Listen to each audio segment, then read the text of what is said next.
Bonjour à tous et bienvenue dans cette nouvelle émission de la Prolongue. Et non, c'est pas Ben, c'est moi qui présente, c'est Guillaume. Ben est en vacances, mais il reviendra en meilleure forme la semaine prochaine. Cette émission de la Prolongue, c'est parti.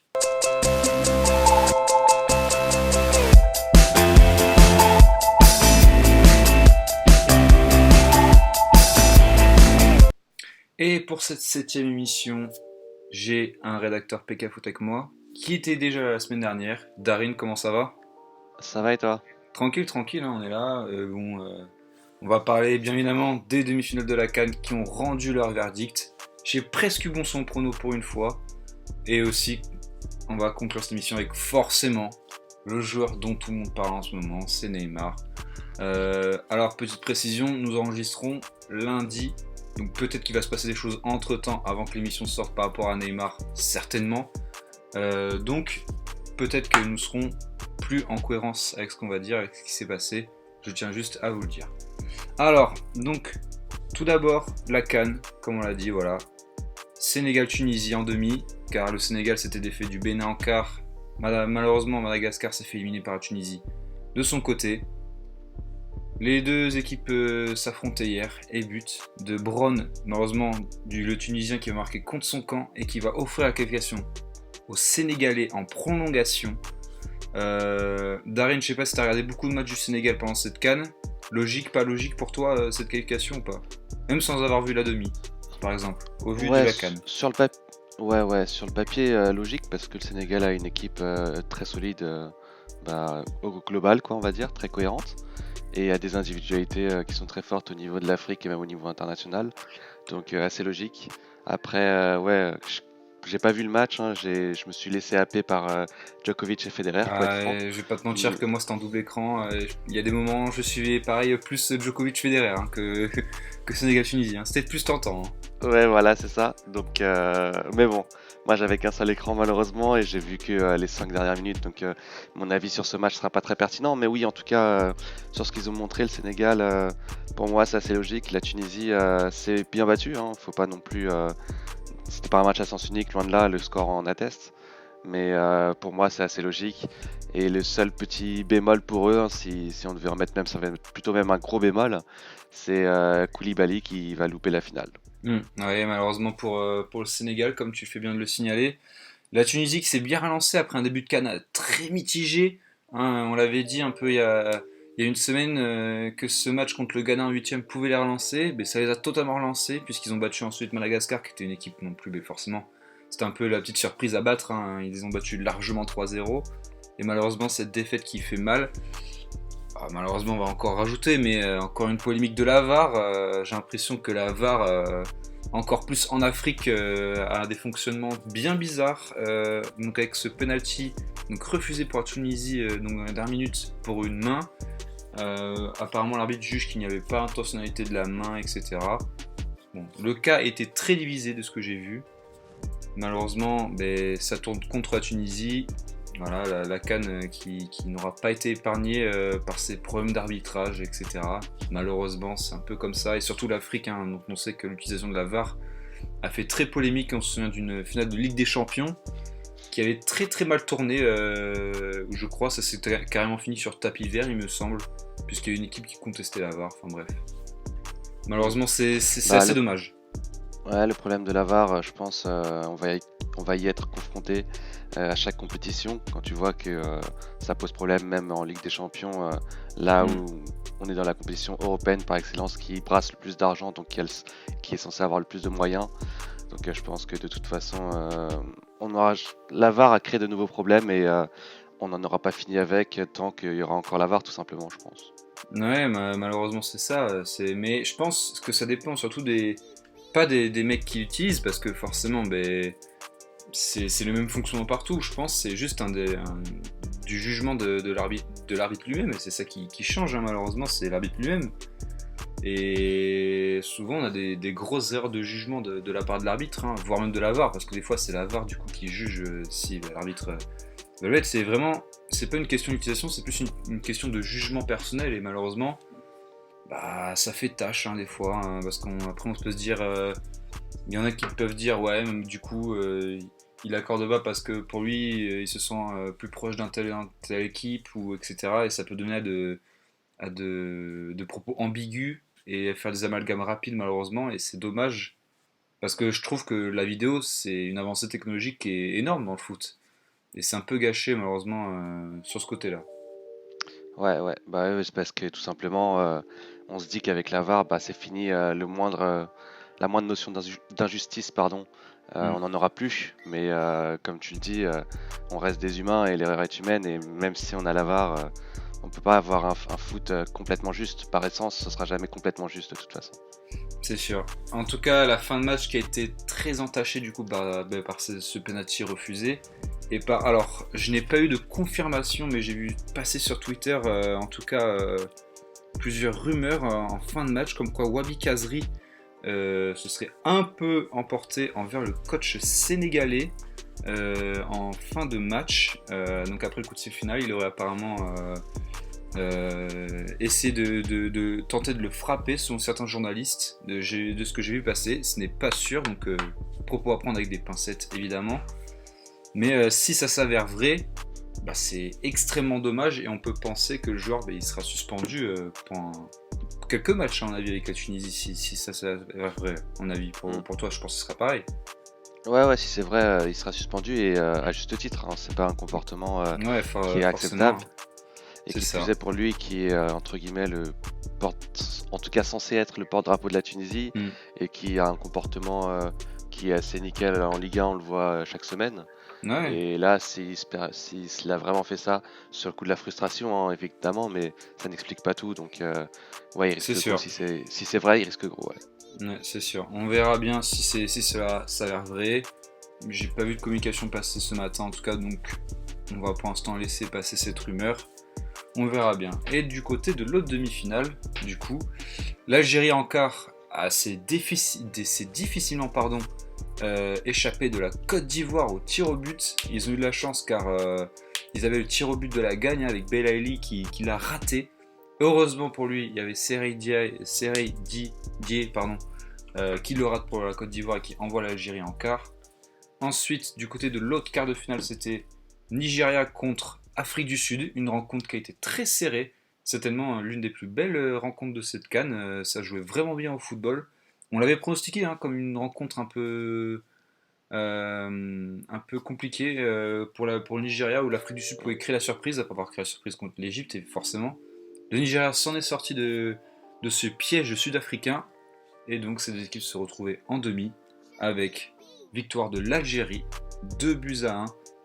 L'Algérie qui, pour moi, ben, contrôlait le match, vraiment, on avait l'impression qu'ils étaient vraiment au-dessus du Nigeria, et qui, ben, à cause d'un penalty, je dirais stupide, ben, malheureusement, ben, a remis le Nigeria dans le match, avant que Riyad Mahrez ben, fasse le coup de grâce en fin de match. Je sais pas si tu es d'accord avec moi, mais pour moi, l'Algérie contrôlait vraiment ce match, et on donnait ben, le bâton pour se faire battre avec ce penalty donné. Là, je suis entièrement d'accord. Je suis même plus que d'accord. Pour moi, ils ont fait 20-25 premières minutes de très très haut niveau, durant lesquelles Ouais, c'est invraisemblable qu'il n'ait pas marqué. Et avec trois occasions très très chaudes, hein, vraiment très très chaudes. Après, un joueur comme Bounedjah, je pense que même s'il n'a pas réussi à marquer durant cette période, même d'ailleurs du match, personne ne va lui en vouloir vu que c'est un peu, vu son abattage, il est tout le temps à la limite du hors-jeu, bien placé, etc. Sans lui, offensivement, honnêtement, tu n'aurais pas grand-chose en Algérie. Donc bah, je pense que personne ne lui en voudra, contrairement à la rancœur qu'il peut y avoir pour Giroud chez nous, mais bon. Ouais, l'Algérie a vraiment, vraiment très très bien joué au début. Après, je trouve qu'ils ont eu une période un tout petit peu moins bien, mais ils dominaient quand même, ils maîtrisaient le match comme tu le dis. Et avant de marquer bah, sur ce coup du sort, entre guillemets, un peu, hein, Mahrez qui fait la différence individuellement. Et bah, après, il y a eu un but contre son camp, mais globalement, ouais, ouais, grosse maîtrise avant ce penalty, comme tu dis, assez bête. Mais bon, on va pas revenir dessus sur le fait qu'il soit juste ou pas, pour moi, il l'est. Mais très très bêtement concédé. Et puis bah, le Nigeria certes avait bien attaqué la seconde période mais n'avait pas été si dangereux que ça, donc c'est vraiment se mettre en difficulté tout seul. Et après la qualité individuelle algérienne a fait la différence. Je sais pas ce que t'en penses toi, mais moi je trouve que l'Algérie s'est un peu mis en danger en seconde période. Pas mis en danger, mais c'est compliqué la vie à sauter le milieu de terrain. Hmm. Alors que quand ils passaient dans les pieds, honnêtement, c'était fluide, ils avaient Ouais, des ouais, occasions comme ils l'ont fait en fin ben, de match, quoi. c'est un peu ça. Ouais. Ils se sont un peu compliqués la vie, malheureusement. C'est bien ce qu'on dit. Et du coup, ben, ça a mené à ce penalty à force de se compliquer la vie. On sentait que le Nigeria ben, revenait un peu mieux, mettait un peu mieux la pression. Et du coup, ben, l'Algérie ben, a un peu paniqué et a concédé malheureusement ce but. Bon, heureusement ce coup franc vraiment à dernière. En plus, c'est le scénario Hitchcockien, dernière minute, dernière action du match. Riyad Mahrez qui plante une merveille de coup franc fort, petit filet, imparable pour le gardien. Heureusement pour eux. Mais pour moi, c'est mérité. L'Algérie, en plus de ça, qui pour moi sur l'ensemble de la compétition a fait une compétition très très solide. Seulement 2 buts encaissés. Meilleure défense, je crois, de la CAN. Ils ont battu le Sénégal du coup en poule, hein, donc ce sera un remake la finale. Ils ont battu le Sénégal en poule. Tout à fait. Il y avait déjà eu des faits de jeu, des petites polémiques, encore une fois liées à la VAR, etc. Bon, on verra. En tout cas, dans notre équipe, il y en a un qui est algérien, c'est Mounir. Je lui ai demandé du coup ce qu'il en pensait des demi-finales. Il m'a répondu que.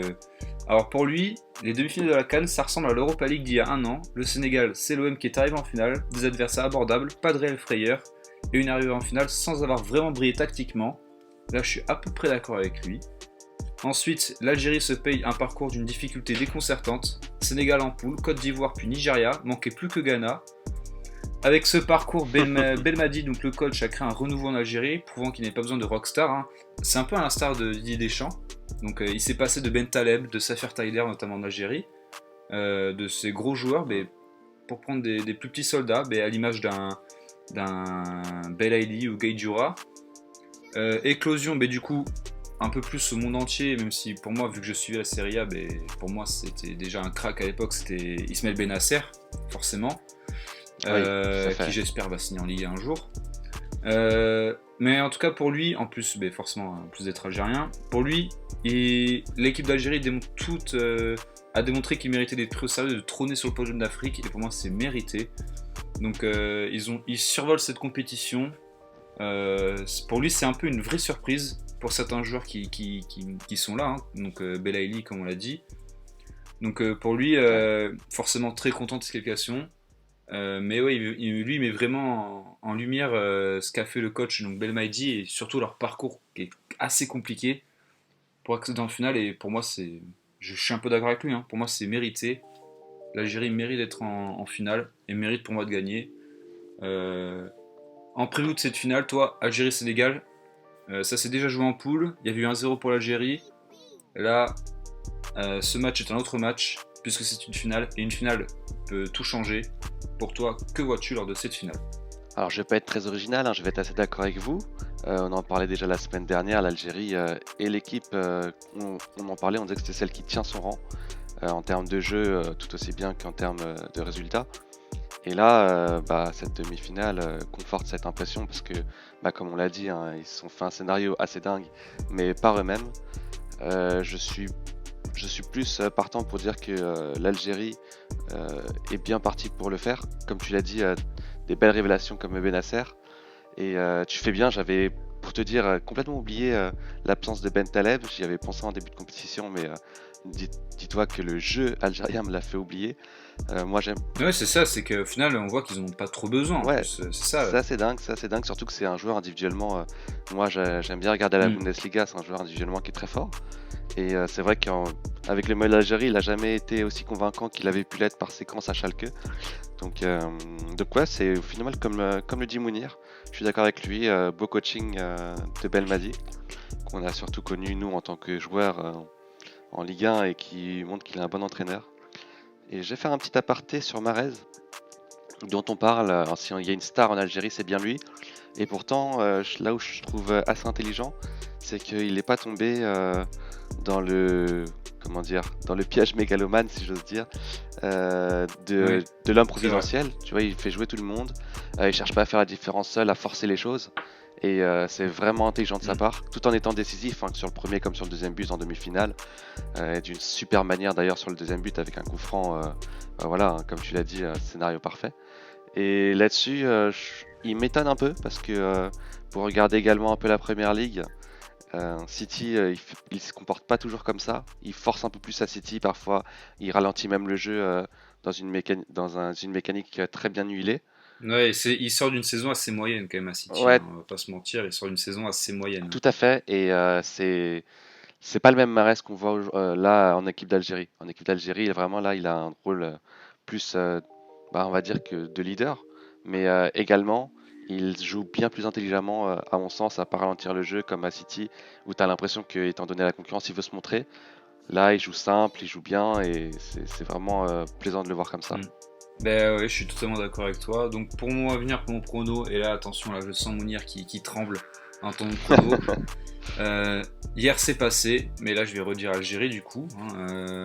Pour moi, bon certes j'avais pronostiqué Algérie-Tunisie, bon j'avais pas prévu que la VAR voilà, ne soit pas d'accord avec moi, mais au moins le Sénégal est passé certes, mais l'Algérie est passée, donc ça me fait 1 sur 2 pour moi. Au moins c'est déjà Ouais, ça, pas ce n'est mal. pas un 0%. Pour ma part je vais mettre Algérie vainqueur, mais d'un match très compliqué. Je sens le Sénégal poser énormément de problèmes à l'Algérie. Certes l'absence de Koulibaly elle va poser, elle va être très très dure à assumer pour le Sénégal. Mais je sens justement que ça peut avoir un effet inverse. L'effet de. On va encore plus se motiver, on va encore plus défendre, on va encore plus être des chiens sur le terrain. Et je pense que l'Algérie, qui pour moi est au-dessus du Sénégal, va avoir beaucoup plus de mal que lors de la rencontre de poule. Et ça va être, je sens un match un peu comme là, c'est demi-finale, hein, Algérie-Nigeria, pardon.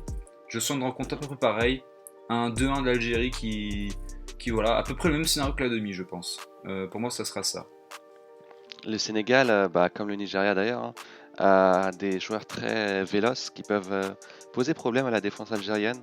On connaît Hmm. évidemment Sadio Mané, hein, mais pour l'instant, des mecs qui étaient un peu critiqués, comme je pense notamment à Zéphane, qui était souvent entre guillemets la cible de ses propres Hmm. supporters. Pour l'instant, il fait le taf. À voir ce qui se passe en finale, on le sait tous, hein, c'est des poncifs dans le Ouais. foot, mais bon, c'est Une tellement finale vrai est qu'on une ne peut pas le finale, redire. hein, donc c'est tout un autre match, hein. Exactement, exactement. Si c'est pas en finale, est-ce que Sissoko il concède un penalty en Ligue des Champions comme ça? Je suis pas sûr. C'est ça. Là, c'est pareil, hein, tu vois, la finale, ça se trouve, il va y avoir un craquage d'un côté comme d'un autre. Hmm. Mais si les deux équipes jouent sur leur valeur, c'est l'Algérie qui devrait l'emporter logiquement. Alors, puisque tu as pris le parti de l'Algérie, je vais changer mon prono. Ah, Pas par conviction, mais plus pour que un de nous ait raison à la fin allez, et l'autre ait tort. Et je vais dire que c'est le Sénégal. Allez, allez. On se laisse tenter pour ce projet. On vérifiera donc la semaine prochaine qui avait raison, qui avait tort. En tout cas, nous allons prendre la direction de la France, du plus beau championnat du monde, la Ligue 1. Avec, on s'est dit, on va faire une petite review des 3 plus gros clubs de France, hein, sans dénigrer les autres. Hein, donc Paris, Lyon et Marseille. On va aller du côté de Lyon pour commencer. Donc beaucoup de nouvelles recrues. Il y a eu un match amical contre le Servette de Genève, défaite de Lyon. Avec en même temps un effectif beaucoup remanié, titularisation de Ryan Cherki qui avait 15 ans seulement, Mapou Yangaibiwa qui a joué au foot 1 an, qui n'a pas joué un match officiel, rendez-vous compte. Et là avec l'arrivée de Silvinho, il joue, incroyable, il sort du placard, peut-être que ça peut être une bonne surprise, tant mieux. Malgré tout 1 an sans jouer c'est quand même long. Donc voilà, une défaite pour Lyon malheureusement, mais de bonnes satisfactions on a vu sur le terrain. Notamment par rapport aux nouvelles recrues, donc Jean-Lucas, Thiago Mendes qui s'est bien adapté dans son rôle de 6, hein, tout simplement. Cette équipe de Lyon, pour moi, elle peut faire très très mal la saison prochaine. Attention à voir s'il y a de nouveaux départs. On verra ça au niveau du mercato. Toi, je sais pas ce que t'en penses, je sais pas si tu as vu le match amical. j'ai pas vu le match amical, mais Lyon pour l'instant dispose d'un certain capital sympathie auprès des médias qui loue vraiment le mercato effectué. J'attends de voir, c'est un nouveau cycle. Des paris, hein, des gros paris hein, Ouais, tout pour. à fait, c'est beaucoup de paris, exactement comme tu le dis. Après, Lyon a déjà eu le nez creux par le passé. Un mec comme Denayer, par exemple, nous a Ouais. prouvé que tu vas pouvoir être solide sans être quelqu'un qui vient d'un gros club, en tout cas en tant que titulaire indiscutable. Donc, à voir, j'aimerais beaucoup voir ça. le fait qu'ils fassent des paris, moi je trouve ça assez intéressant pour nous les spectateurs parce que ça nous permet de découvrir des joueurs qu'on n'a pas l'habitude de voir, donc c'est plutôt sympa. Et par le passé, effectivement, les Lyonnais doivent fantasmer d'un passé assez récent où les transferts c'était des Chris, etc., des mecs un peu des paris mais qui étaient tous payants. Donc à voir Donc là, comment ouais, ça se peut-être ce passe, sera pareil, hein. mais ça peut être excitant et puis c'est bien pour eux de partir sur un nouveau cycle, ça va leur faire du bien. Exactement, je pense aussi, Donc, ouais. En parlant donc ouais, de Paris, on va aller sur le sud de la France, on va à Marseille, avec qui va tenter de recruter un attaquant, Dario Benedetto. Ça fait 2 semaines qu'on en parle.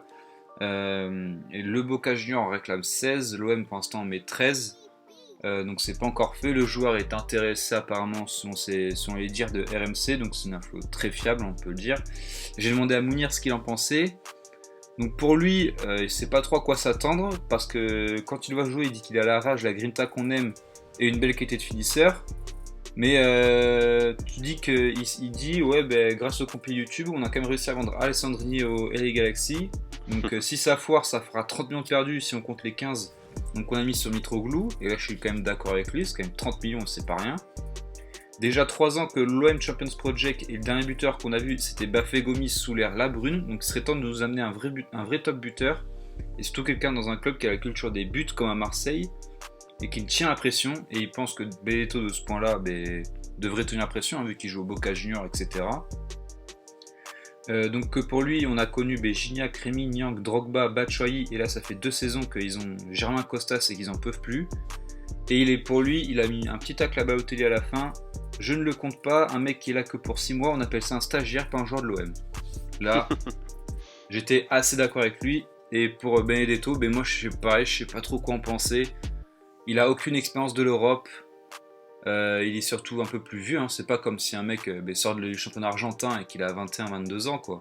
Là, c'est un mec il est un peu plus vieux, hein. Donc, ouais, à voir. Mais c'est quelqu'un qui comme il dit, hein, d'avoir la grinta, ça peut plaire à Marseille, hein. On a vu De Ocampos, etc., qui a bien plaire au public. Je sais pas trop quoi en penser, hein, de l'OM, de ce recrutement. T'en penses quoi de Benedetto? Tu connais ou pas, toi, ce joueur ouais, je l'ai vu jouer, mais c'était en équipe d'Argentine. Et honnêtement, je me demandais ce qu'il faisait là. Plus, pas contre lui, mais plus parce que tu sais qu'ils ont des mecs qu'ils appellent pas comme Icardi Ah oui, et voilà. que tu Oui. vois un Benedetto qui est présent. Après, c'est très Mm. difficile à juger sur des matchs de sélection. Qui plus est C'est ça, l'Argentine, oui, on c'est en a toujours un déjà peu parlé. Je sais compliqué. pas si tu te rappelles. On dit que c'était une Mm. équipe tactiquement qui est coupée en deux. Enfin, en gros, t'es attaquant, t'as pas de ballon, donc comment tu veux briller, je sais pas trop. Le fait C'est sûr. qu'il ait déjà 29 ans n'est pas pour moi une mauvaise chose nécessairement. C'est pas plus mal d'avoir quelqu'un qui a un peu de bouteille, même s'il a aucune expérience européenne. Mais voilà, moi j'ai entendu, je sais pas si tu as vu cette rumeur, alors je sais pas à quel point elle est fiable, qu'il y avait un intérêt pour Dzyuba, le russe, parce qu'ils ont un passé commun Oui. avec Villas-Boas. Pour le coup, Mm. pour le coup, Zénith. Dzyuba, moi je trouve que ce serait vraiment exactement joueur du Zénith. Dzyuba, moi c'est un joueur que j'adore. S'il signe à Marseille, je pense qu'il ferait beaucoup de bien. Mais pareil, que ce soit Benedetto ou Dzyuba, je pense que ça dépendra énormément également de la façon dont Villas-Boas fera C'est jouer son ça. OM. Parce que même Mitroglou hein, en soi, bon, effectivement, il a loupé des trucs incroyables parce qu'il n'était pas en confiance, etc. sur plein de raisons. Mais je pense que c'est un joueur qui avait besoin de beaucoup d'ailiers centreurs. Et quand tu vois qu'Ocampos et Thauvin, Et deux c'est actions sûr, et sur après trois, quand tu vois qu'à exactement. Olympiakos et qu'à Benfica, il pouvait planter 30 buts par saison, je dis que le mec n'est quand même pas une chèvre. C'est juste qu'à Marseille, bon, voilà, ça marche pas, hein. Il y a Exactement. des clubs où voilà, le système, le contexte, le coach, voilà, ça peut pas fonctionner, hein. À Ouais, Paris, je pense à un Lucas qui sous Emery, mais du coup ne marchait pas du tout, et c'est pour ça qu'Emery n'en voulait pas et qui du coup arrive à Tottenham, là se relance totalement. Pastore, pareil, qui à la Roma est pour l'instant placardisé parce qu'ils disent qu'il peut pas jouer dans un 4-3-3 ou un 4-2-3-1, je sais plus quel système il parlait, c'était Totti qui disait ça. Qui au final, la Roma a fini la saison déjà au placard, déjà qui est blessé tout le temps. ouais. Donc là, pour revenir à l'OM, en plus de ça, l'OM a subi une lourde défaite hier en amical, 4-0 contre le Glasgow Rangers. Perdre Thauvin sur blessure en plus. Mm. Et en plus de ça, ce qui est plus inquiétant, c'est que c'est l'équipe type. C'est même pas l'OL qui met des Ryan Cherki titulaires, etc. Là, c'est l'OM qui met l'équipe type de la Ligue 1. avec Ouais. Aïta Tchar, Strootman, Sakai, entre autres. Ça fait quand même assez peur pour l'OM, hein, déjà qu'ils sont financièrement assez restrictifs. Perdre 4-0 comme ça en match amical, c'est assez inquiétant. Bon, certes, c'est que le premier match amical, on verra pour la suite. Et on va se diriger maintenant vers le pire ennemi de Marseille, c'est Paris, où il s'en passe des choses. Il s'en passe. Alors, Et oui. déjà, certes, il n'y a pas de match amical, mais pas besoin de ça pour se régaler. Le cas Neymar. Alors là, je sais pas ce que t'en penses. Moi, je vais commencer pour ma part. J'ai eu Ben et Mounir hier au téléphone. Ils en pensent exactement la même chose. C'est que sa communication est catastrophique. Juste dans le seul but de faire baisser sa clause et d'essayer de reconquérir plus du Barça par ses déclarations. Donc on pense à Remontada, etc. Et que le PSG n'est toujours pas une institution parce que c'est pas le premier joueur à faire ça. Verratti, Mbappé. J'ai cité également Cavani qui au tout début pour pas oublier, parce que certes là beaucoup disent ouais Cavani c'est une légende du club etc, mais n'oubliez pas Cavani après une ou deux saisons et vu qu'il était pas content de jouer sur l'aile, il était là ouais moi à Naples ça se passait pas comme ça, j'ai envie de retourner là-bas etc, mettez-moi en pointe. Bon finalement il a été mis en pointe parce que Zlatan est parti, mais c'est pas le seul. Et que bon Mounir va un peu plus loin lui en disant que c'est un peu une alternative à la Chine, donc pour engranger un gros chèque et partir. En citant donc le cas de David Luiz et Buffon. Bon, ça c'est un peu excessif, mais c'est vrai que ça peut se comprendre sur un point. Ça peut se comprendre, mais Mais Mounir exagère oui, un voilà, peu. on Hein. le connaît. Voilà. Et pour Ben, du coup, on était à peu près d'accord, hein, communication catastrophique. Mais pour lui, il cite bien que c'est le PSG en position de force, parce que, à part le Barça et encore, personne va mettre 150 ou 200 millions, je sais pas ce que veut Paris, sur Neymar. Personne va vouloir. Donc le PSG est en position de force. Et si le Barça veut un truc, et moi je suis totalement d'accord avec lui, c'est que pour moi, si Neymar veut aller au Barça, le Barça le Barça c'est simple, il me file 100 millions et il me file des joueurs en plus. C'est aussi simple que ça. Il me file Semedo à latéral droit, dont on a clairement besoin, à latéral droit. Hein.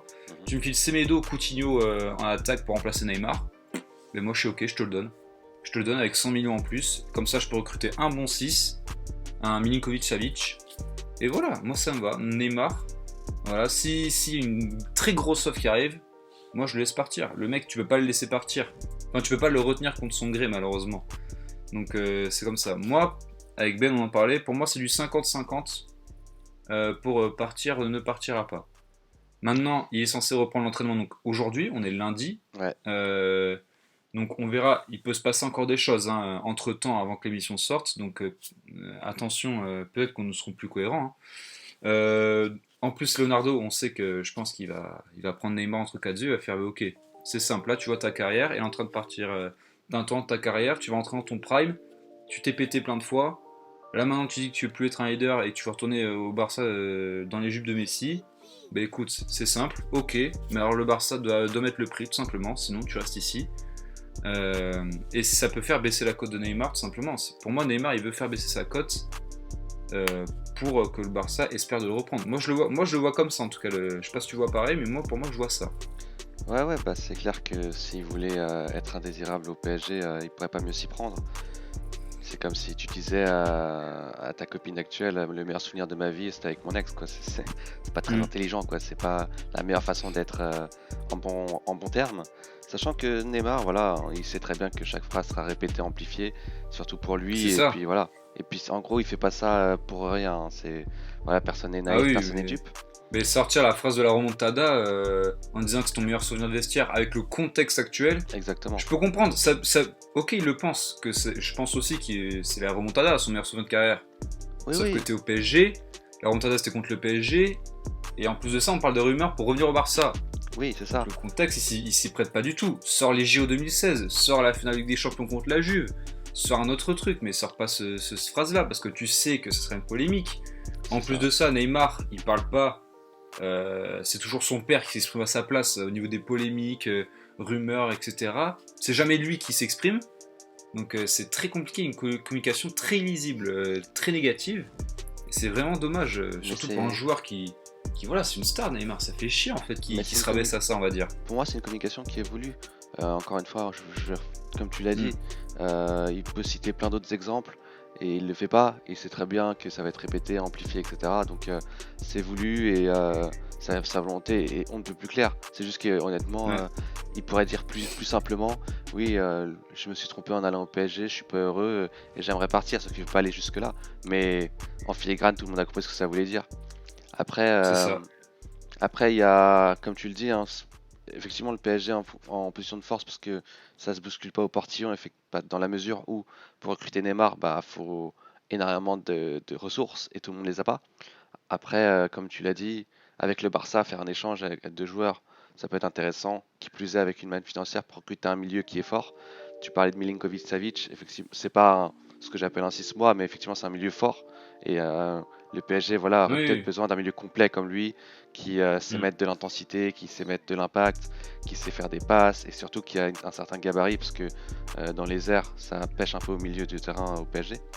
Donc Oui, voilà, je trouve sa on va voir. communication désastreuse pour le PSG, qui ne, alors j'aime pas enfoncer les portes ouvertes, mais qui ne se fait pas respecter sur ce dossier. Hein, faut être assez Ah clair. Hein. oui, ils sont pas respectés, mais ils sont en position de force. C'est un peu ça qu'on peut louer Tout à fait. dans cette affaire, c'est tout. Mais la position de force n'était pas due à la force dominante d'un PSG, mais Oui, voilà, plutôt c'est à ça. la situation du marché.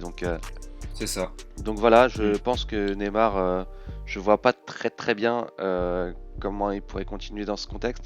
Et en fait, je me suis même posé la question personnellement, est-ce qu'il a vraiment envie de continuer au PSG? Comment lui voit sa carrière? Parce que tu disais tout à l'heure, il va rentrer dans son prime, bah théoriquement, mais moi ce que je vois, c'est que depuis quelques années, il stagne vraiment. Et Ouais, il stagne, il se blesse. exactement. Faut Donc, faire attention à ça. est-ce Faut qu'il faire va attention à ça. vraiment. Est-ce que, à la limite, est-ce que ses meilleures années sont même pas limite derrière lui? J'en sais rien. Hein. Je peux me tromper, il Mm. peut aller dans un autre club et tout casser C'est et sûr. avoir le ballon d'or. Mais ce que je veux Mm. dire, c'est qu'on a déjà vu des exemples de joueurs, bah, pour reprendre un exemple Ouais, brésilien, je suis d'accord. Ronaldinho, à 29 ans, Exact. Ben n'avançait m'a plus, sorti quoi. le même exemplaire. Hein. Il m'a Ouais, sorti le même exemplaire, Ronaldinho. Ouais. voilà, donc voilà, je sais pas ce que va devenir Neymar Mm. dans un avenir On proche, verra mais bien. je pense pas qu'il reste au PSG. Ça va Ouais. être On un verra long bien. feuilleton, mais je pense pas qu'il y restera, ouais. On verra bien. En tout cas, il n'y a pas que des mauvaises choses au PSG. Il y a le recrutement qui est malgré tout assez cohérent. Et en parlant de recrutement, mais du coup, on va conclure cette émission là-dessus. C'est Abdou Diallo, l'international espoir français du Borussia Dortmund, formé à Monaco, qui devrait arriver à Paris pour 30 millions apparemment. En plus de ça, apparemment, ils ont relancé, on parlait de la CAN, mais d'Idrissa Gueye, pardon, du Sénégal. Donc, j'ai demandé l'avis un peu de Mounir et de Ben sur ça. Je pense que c'est un peu pareil. Recrutement cohérent, ça rapporte de la rotation. Donc, Tourelle, à mon avis, veut définitivement installer une défense à 3. Maintenant, Diallo accepte, va jouer un peu le rôle de troisième défenseur central en concurrence avec Kerrer, Kimpembe, sachant que Kerrer est un peu utilisé à droite également. Donc Mounir parle de faire attention au syndrome Kerrer, hein, qu'il considère lui comme un flop pour sa première saison. Je crois aussi que c'est un flop, mais il ne faut pas non plus oublier que c'est sa première saison, qu'il est Mhm. encore jeune et qu'il peut se relever. Voilà. Donc, et surtout que du coup, en voyant le niveau de Kipembe et que Silva commence à arriver dans ses vieilles années, hein, il commence à avoir quand même 36 ans, Thiago Silva. Donc on peut voir en lui un titulaire pardon, potentiel à court moyen terme, on va dire, donc dans les 2-3 ans à venir. Pour moi, je suis complètement d'accord sur ce recrutement. Il fallait de la rotation. Maintenant, pour moi, il me manque encore un latéral droit et un 6 milieu de terrain. Donc Idrissa Gueye et un latéral droit. Donc peut-être Semedo en transfert de Neymar, on ne sait pas. Donc en 30 secondes, Diallo, d'accord, pas d'accord? Ouais, bon recrutement, rien à dire. Le mec est jeune, a de l'avenir. Après, Hmm, c'est vrai que tu regardes en dehors de Thiago Silva, les défenseurs centraux sont très jeunes. Donc à voir c'est si, ça. si ça peut bien marcher. Parce qu'on l'a vu avec l'absence de Thiago Silva en fin de saison dernière. Bah, quand il est pas là pour gérer la profondeur pour les autres, Bah, c'est bah compliqué, la il y a des saison là, on l'a trous, bien il y a vu. des Hein. trous On a bien vu derrière. que Thiago C'est assez, Silva, ouais, peu importe son âge, il est toujours là. Hein. exactement. Ça changera jamais. Hein. Pour revenir à, Donc, excuse-moi, vas-y, une je te toute laisse petite conclure aparté, avant ouais. qu'on finisse l'émission. On parlait de recrutement, ouais. Du coup, je vais aussi On en parlait vite fait, c'est vrai que je viens d'y penser. Monaco fait un recrutement, alors c'est pas signé, hein, mais s'ils prennent vraiment Aguilar et Lecomte, c'est pas si mal aussi. Oui, ça fait une semaine qu'on en parle. On parle même Ouais, de Matuidi, j'ai vu un moment, j'ai vu Matuidi passer en rumeur, j'étais là, oula, ah oui, quand même, Monaco, il essaie vraiment de se c'est relancer, ça. ce que Bon, ce ça, j'y serait pas crois mal moyen de cohérent. Matuidi, mais, mais en tout cas, Mm. Lecomte et Aguilar, ce serait cohérent. Pour eux, ce serait une progression, même si bon, Monaco a fini derrière Montpellier, mais en termes d'infrastructure et tout, Monaco est plus voué à jouer Oui, le haut du tableau que Faut Montpellier. faire attention à Monaco, hein, parce que c'est encore un gros doute, hein, ce mercato, hein. Ils ont Tout à fait. plus d'une cinquantaine de joueurs sous contrat, donc entre les prêts, des mecs qui veulent partir, c'est très compliqué ce club. Ça va être à surveiller, ça va être une des curiosités de la saison. En plus, entre Lille, où on ne sait pas qui se situera, etc., par rapport au marché, etc. On verra bien. Ouais, tout En à tout fait. cas, pour conclure l'émission, voilà, nous étions très heureux que vous ayez pu suivre cette émission, cette septième émission. Donc la semaine prochaine, vous aurez bien compris, grand retour sur la finale de la CAN, hein, donc Sénégal-Algérie. On se fera un plaisir d'y revenir dessus. Je pense que Darin, t'as un peu hâte d'être à dimanche pour être devant le match, pour voir qui va soulever cette coupe, non? Ouais, la finale est pas dimanche, je crois que c'est un peu Hmm. plus tôt. Ah oui, attends, c'est le 19, donc Ça doit c'est être, un vendredi. c'est C'est un vendredi, ouais. vendredi. Autant pour moi. En Mm. tout cas, ça change pas, on sera devant la télé quand même. Et j'espère que vous avez bien apprécié cette septième émission de la Prolongue. On sera la semaine prochaine pour la huitième. Je serai là. Peut-être que tu seras là, Darin. On ne Non, sait pas, tout malheureusement. dépendra. Tu ne seras pas là la semaine prochaine? Malheureusement, je serai pas là et on retiendra que j'avais dit l'Algérie et que j'ai, par contradiction pas envers toi, j'ai Allez, finalement pris l'autre. Donc, dans tous les cas, j'ai plus ou moins gagné. allez, on te demandera de toute façon ton avis sur la finale, etc. Sur ce, n'oubliez pas de vous abonner à tous les comptes de l'émission, donc Twitter, SoundCloud, et même nos comptes perso respectifs en description. S'abonner à la chaîne YouTube, etc. Ainsi, vous pourrez discuter avec nous, interagir, vos critiques positives ou négatives. On se fera un plaisir d'y répondre. Il n'y a aucun souci en tout cas. Merci de nous avoir suivis. Ciao à tous. Salut!